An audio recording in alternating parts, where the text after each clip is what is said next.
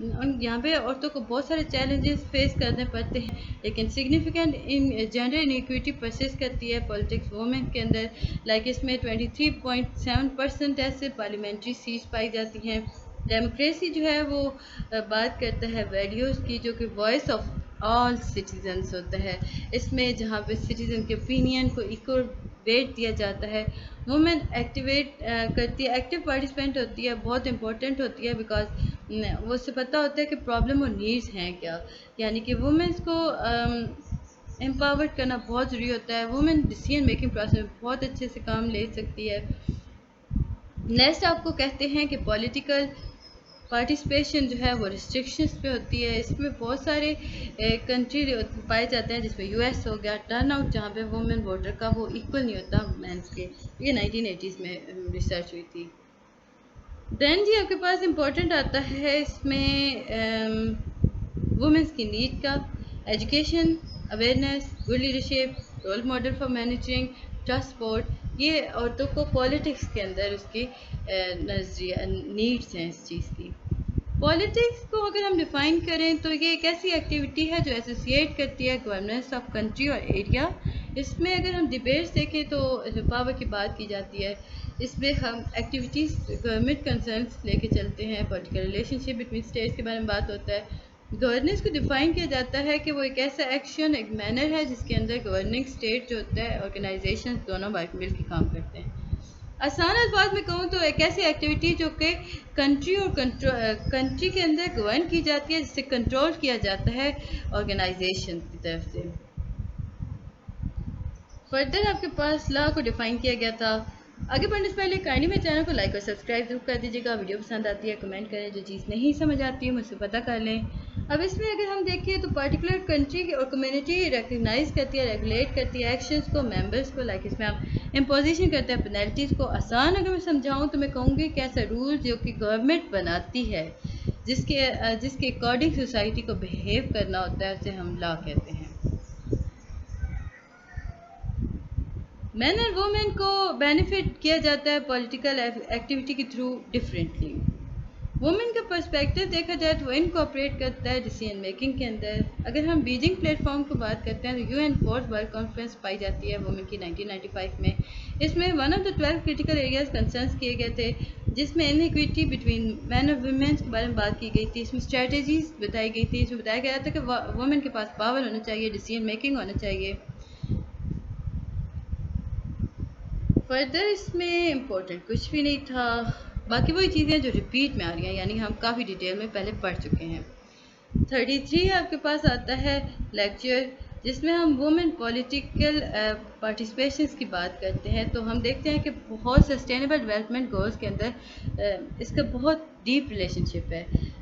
یعنی کہ ہم نے جب اسے دیکھا تھا تو ہم نے دیکھا تھا 7 گلوبل گولز سیٹ کیے گئے تھے، جن میں عورتوں کے حقوق پورے کیے جانے تھے. اس میں گول 5 کے اندر اگر ہم دیکھتے ہیں تو جینڈر ایکویلٹی کے بارے میں بات کی گئی تھی. اگر اچیو کرنا ہے جینڈر ایکویٹی کو تو وومن کو امپاور کرنا ہے، اور یہ ہے اس کے 17 گولز میں بات کی گئی تھی.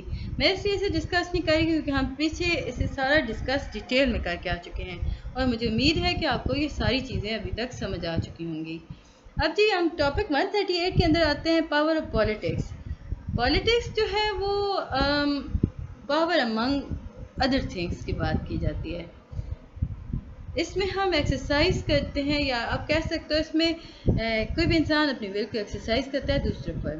اس میں ویبر نے ڈیفائن کیا تھا کہ یہ وہ ابلٹی ہے جس کے اندر انڈیویجول یا گروپ جو ہے وہ اچیو کرتا ہے اپنے گول، اپنے ایم، اور وہ پریونٹ کرتا ہے دوسروں کو اس سے ٹرائی کرنے فرام ریئلائزنگ دیم.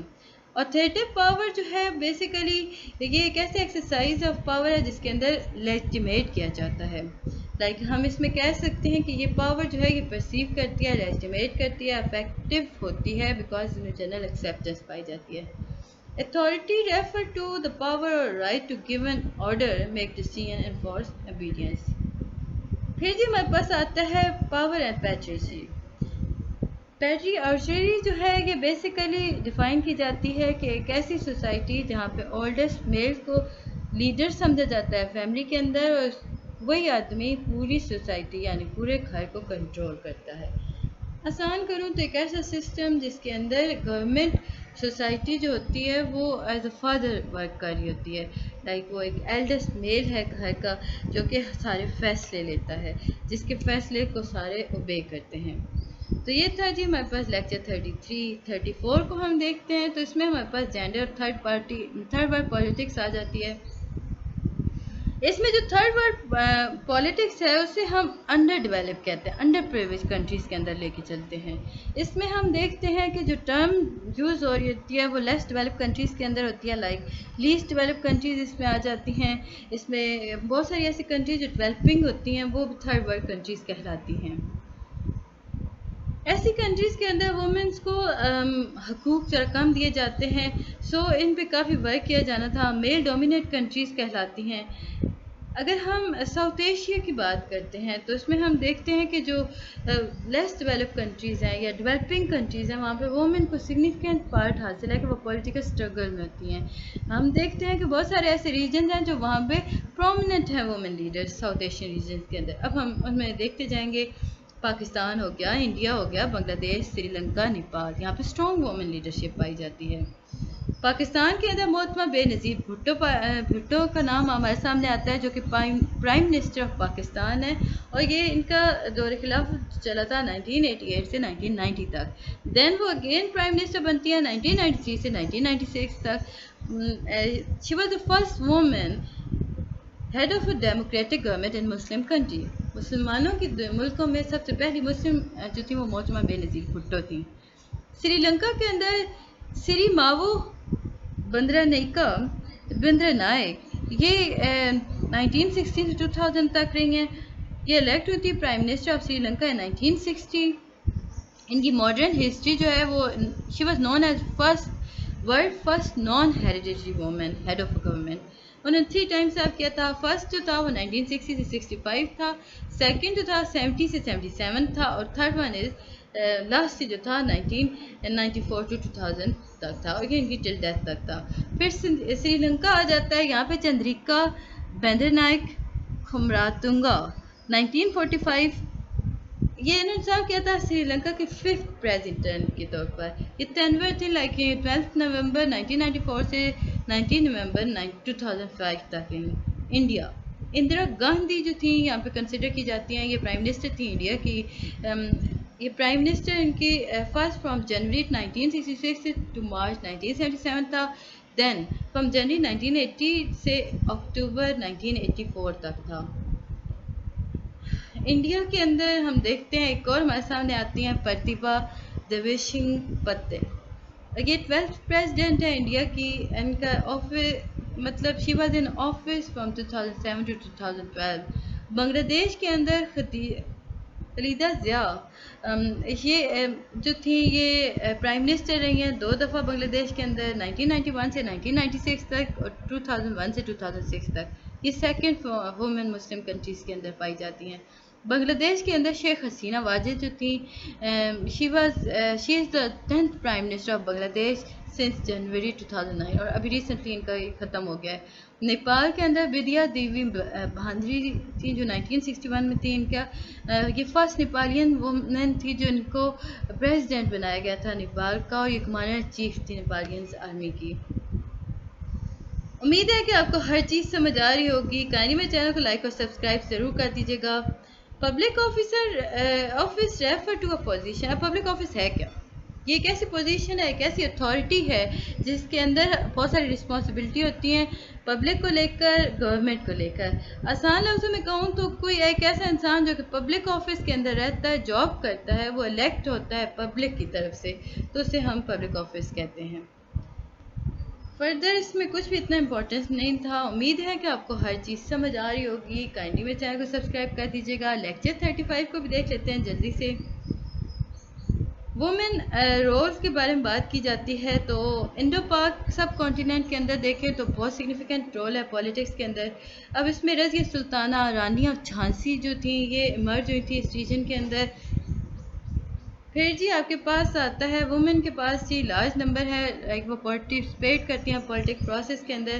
وہ انیشلی اگر وومن کی بات کی جائے تو وہ یونیورسل رائٹ ٹو فرینچائز انہیں نہیں پتہ تھا. لمیٹڈ فرینچائز تھیں جو کہ الاؤ کرتی تھی گورنمنٹ آف انڈیا ایکٹ 1935 کے اندر اگر دیکھا جائے تو اس میں 6 ملین وومن جو تھی وہ انفرنچائز تھی، لائک انہیں ریزرو سیٹ الوکیٹ کی گئی تھی کونسل آف اسٹیٹس کی طرف سے۔ 1937 کے الیکشن کے اندر 42 جو تھیں وہ ریزرو کانسٹیٹوئنسیز پائی جاتی ہیں۔ میجر مائل سٹون اگر وہ مسلم وومن پرسپیکٹو سے لیا جائے تو قائد اعظم محمد علی جناح تھے جنہوں نے کریٹ کیا تھا آل انڈیا مسلم وومن سب کمیٹی کو بائی مسلم لیگ۔ مڈ 40 کے دوران یہ بات کی گئی تھی جس میں مرج کیا گیا تھا لیڈرشپ پوزیشنز کو۔ لاہور کے اندر پنجاب میں جہانرا شاہ نواز، بیگم سلمہ Tasadduq Hussain, Begum Fatima from Bengal, Shaista Ikramullah from Sindh, lady Abdullah Haroon from Sindh and Begum Zari Sarfaraz from the NWFP now KPK، انہیں اس میں شامل کیا گیا تھا۔ لیڈی عبد القادر فاطمہ بن بیگم، مس محمد قریشی، انہوں نے مسلم گرل اسٹوڈنٹ فنڈریشنز کریٹ کی تھی 1941 کے اندر۔ وومن کمٹمنٹ کمیٹیز بنائی گئی تھی 42 کے اندر، جس کا نتیجہ قائد اعظم محمد علی جناح نے کافی انٹرسٹ شو کیا تھا۔ 43 کے اندر 5000 وومن جو تھی وہ پارٹیسپیٹ کر رہی تھی annual session of All India Muslim League in Karachi. Woman participation جو 1946 میں الیکشنز پہ آئی تھی جن میں بیگم سلمہ تصدق حسین اور بیگم جہاں آرا شاہ نواز انہوں نے مسلم لیگ میں کنٹیسٹ کیا تھا، لیکن ان میں ہیوج ڈیمانسٹریشن پائی گئی تھی لاہور کے اندر۔ کافی زیادہ ہسٹری ہے اس میں، آپ کو یاد رکھنی ہوگی۔ وومن کو ریمین کیا گیا تھا active throughout the freedom movement. Woman کا رول، کائنڈلی میرے چینل کو سبسکرائب ضرور کیجیے گا، دیکھیں میں آپ کے لیے کتنی محنت کرتی ہوں۔ وومن کا رول جو پالیٹکس آف پاکستان کے اندر دیکھا جاتا ہے تو انڈیپینڈنس کے بعد تو ہمارے سامنے آتا ہے کہ بیفور انڈیپینڈنس وومن جو تھی وہ ڈیمونسٹریٹ کر رہی تھی پولیٹیکل اویئرنیس کو۔ بہت ساری مسلم وومن جو تھیں وہ ایمرج ہوئی ایز اے لیڈر ہسٹری کے اندر۔ پری انڈیپینڈنس کی بات کی جا رہی ہے، اسٹرگل کافی کی گئی تھی وومنس ایجوکیشنس کو لے کر، اس میں خلافت موومنٹ کو آبزرو کیا جاتا ہے، وومن پولیٹیکل پارٹیسپیشنس کے بارے میں بات کی جاتی ہے۔ Girls and women have better access to education۔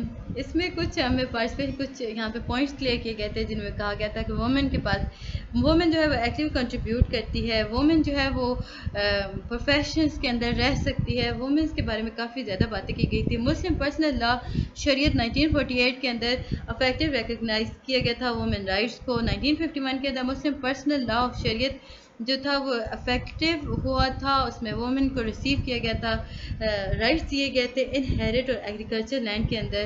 Muslim family law ordinance جاری کیا گیا ہے 1961 کے اندر جہاں پہ وومنس کو کافی رائٹ دیا گیا تھا، right regarding marriage, child custody, divorce and registration of marriage and diverse.